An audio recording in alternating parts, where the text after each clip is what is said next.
Nature's retreat stilling projects వారు ఫెసిలిటీస్లో వాళ్ళు ఏమంటున్నారంటే ఎవరైనా ఇక్కడ ఫామ్ హౌస్ కొనుక్కున్న తర్వాత వాళ్ళు కన్స్ట్రక్షన్ చేసుకోవాలి. ల్యాండ్ కొనుక్కున్న తర్వాత ఫామ్ హౌస్ లేదు కదా, ఇక్కడ ఉండడానికి స్టే చేయడానికి ఒక నైట్ 2 నైట్లు స్టే చేయాలన్నా కూడా, ఒక వీకెండ్ సెలబ్రేట్ చేసుకొని నైట్ ఇక్కడ స్పెండ్ చేయాలన్నా కూడా ఇక్కడ హౌస్ లేదు కదా అని ఇబ్బంది పడకుండా, ఇది హైదరాబాద్ అవుట్స్కట్స్కి ఉంటుంది కాబట్టి కన్స్ట్రక్షన్ బాధ్యత ఒకవేళ ఎవరైతే సైట్ ఇక్కడ ప్లాట్ పర్చేస్ చేశారో వాళ్ళతో కాకపోతే, వాళ్ళు కన్స్ట్రక్షన్ చేయలేకపోతే జిఎంకే ప్రాపర్టీస్ వాళ్ళే ఆ కన్స్ట్రక్షన్ వాళ్ళకి ఏ విధంగా కావాలో ఆ కన్స్ట్రక్షన్ అదే విధంగా వాళ్ళకు చేసి ఇస్తామంటున్నారు.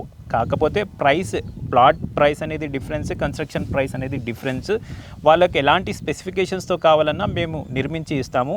దీంతో పాటు వాళ్ళు ఇస్తున్న ఫెసిలిటీ ఏమంటే ఎవరైనా ఇక్కడ ఫామ్ ల్యాండ్ కొనుక్కున్న తర్వాత, ఫామ్ హౌస్ కట్టుకున్న తర్వాత, ఇప్పుడు హైదరాబాద్కి ఇది చాలా దగ్గరలో ఉంది కాబట్టి ఎవరైనా వీకెండ్ సెలబ్రేట్ చేసుకోవాలంటే, ఇప్పుడు హైదరాబాద్లో మనం చూస్తున్నాం ఫామ్ ల్యాండ్స్ హైదరాబాద్ అవుట్స్కట్స్లో రెంట్కి ఇస్తున్నారు. అదేవిధంగా ఇక్కడ కూడా మీరు ఫామ్ ల్యాండ్ తీసుకున్న తర్వాత, ఫామ్ హౌస్ కట్టుకున్న తర్వాత ఎవరైనా రెంట్కి ఇవ్వాలనుకుంటే ఇచ్చుకోవచ్చు. దాదాపు 20,000 నుంచి 30,000 వరకు మీకు ఇన్కమ్ ఒకటి ఇక్కడ వస్తుంది. వచ్చిన తర్వాత కూడా ఆ ఫామ్ హౌస్ రెంట్కి ఇవ్వాలన్నా, దాని తర్వాత ఒకవేళ మీరు రెంట్కి ఇచ్చినా కూడా ఇక్కడ ఒక పర్సన్ వాచ్మెన్ లాగా మీరు పెట్టుకోకుండా ఈ సైట్కి సంబంధించిన వాచ్మెన్నే, కేర్ టేకర్సే, వాళ్ళకి ఈ బాధ్యత ఇచ్చేస్తాం మేము.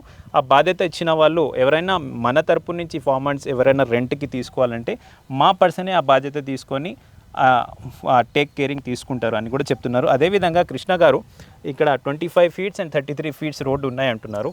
ఎలాంటి చెట్లు ఉన్నాయి మీ చేతులతో, మీ ద్వారా మా వీక్షకులకు, ప్రేక్షకులకు చూపిస్తే మంచిగా ఉంటుంది. చూద్దాం. Thank you.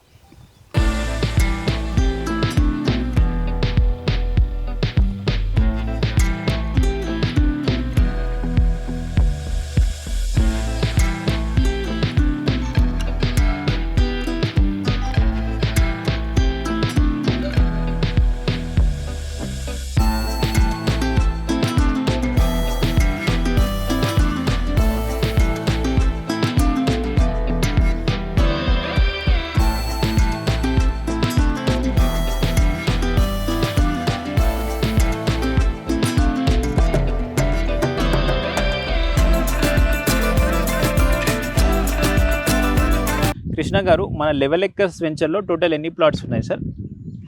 49 ప్లాట్స్ ఉన్నాయి. 49 plots, different sizes. Okay. Total 49 plots available ఉన్నాయి. ఓకే. ఈ 49 ప్లాట్స్ ఆల్మోస్ట్ ఒక 50% సేల్ అయినాయి. Okay, very good. 50% మనకు అవైలబుల్ ఉంటుంది. ఓకే. సో కస్టమర్ సైజ్ బట్టి మనం ఏ అవైలబిలిటీ ఉందో ఆ అవైలబిలిటీ దాంట్లో వాళ్ళకు ఇవన్నీ ఆస్కారం ఉంటుంది. ఇంకొకటి ఏంటంటే మీరు అడిగారు కదా ఇందాక ఎలాంటి చెట్లు పెట్టారు సంగతి అనేది. ఇది ఏంటంటే ఇది సపోటా చెట్టు. ఇది ఓకే, ఇది సపోటా. ఇది మనము దీన్ని 3 years ఇది. ఓకే. 3 years చెట్టు మనము ఇక్కడ పెట్టాము, మెయింటెనెన్స్ చేస్తున్నాము. ఓకే. ప్రతి చెట్టుకు డ్రిప్ సిస్టమ్ ఇచ్చాము. ఇక్కడ వెరీ గుడ్. వాటర్ కోసం వాటర్ డ్రిప్ సిస్టమ్. ప్రతి ప్లాంట్ కు డైరెక్ట్ ఆటోమేటిక్ గా ట్యాప్ ఆన్ చేయగానే డ్రిప్ సిస్టమ్. రైట్. ఇంకోటి సపోటా కాయ కూడా కాస్తుంది చూడండి. అవునవును. ఇక్కడ చూడండి, ఇది జామ చెట్టు. ఇది జామకాయలు ఆల్రెడీ కాస్తున్నాయి. ఇంకొక 1 year 2 years లో ఈ చెట్లన్నీ పెద్దగా అయిపోతాయి. ఇంకా ఓకే. పెద్దగా అయిపోతే ఇక్కడ ఉన్న ఈ ఎలా ఉంటదంటే అట్మాస్ఫియర్ చాలా బ్రహ్మాండంగా కనబడుతుంది. ఈ చెట్లు ఇప్పుడే చూడడానికి చాలా అందంగా ఉంది. ఈ గాలి, చెట్లు చాలా బ్రహ్మాండంగా ఉంటుంది. ఈ జామ చెట్లు, ఓకే, మామిడి చెట్లు. దాదాపు ఫర్ ఎగ్జాంపుల్ 500 స్క్వేర్ యార్డ్స్ ప్లాట్లో సార్ ఎన్ని ప్లాంటేషన్ చెట్లు వేసుకోవచ్చు? యాక్చువల్గా నీకు ఒక 500 స్క్వేర్ యార్డ్స్లో మనకు ఏమంటారు అంటే ఫామ్ హౌస్ కట్టక ఓన్లీ ప్లాంటేషన్ అంటే 100 పైన వేసుకోవచ్చు. 100 నుంచి 200 ప్లాంటేషన్. ఓకే. 100 పైన మీరు ఇస్తున్నది 15 to 20 చెట్లు ఇస్తున్నారు. ఎందుకంటే మనకు మళ్ళీ ఫామ్ ల్యాండ్ పూల్ చేసుకోనికి ఆయనకు వాళ్ళకి అవకాశం ఉండాలి అనేసి. Okay sir, okay, thank you.